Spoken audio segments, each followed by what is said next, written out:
Senhora Presidente, colegas vereadores, agradeço a presença dos empresários sobre as cervejarias artesanais.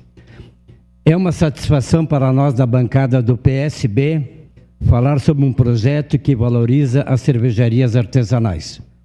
À época que eu era assessor do deputado estadual Elton Weber, sugeri que a nossa cidade, Caxias do Sul e Farroupilha fossem incluídas na região das cervejarias artesanais. Trabalhamos muito para isso junto ao colega vereador Meneguzzi. Naquela época, 2019, apresentamos o projeto, a ideia para o prefeito Daniel Guerra.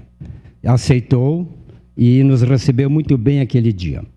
A reivindicação veio da Associação dos Produtores de Cervejas da Serra Gaúcha por volta de 2017.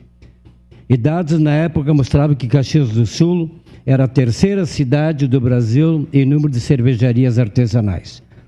Por isso, mostra a diversidade produtiva do nosso município. Foi modificado esse projeto no final de 2019 para incluir Caxias do Sul e Farroupilha. Esse projeto, como esses, trazem desenvolvimento econômico, além de fomentar o turismo, e por isso eu votarei favoravelmente. Obrigado. Com a palavra, vereador Alberto.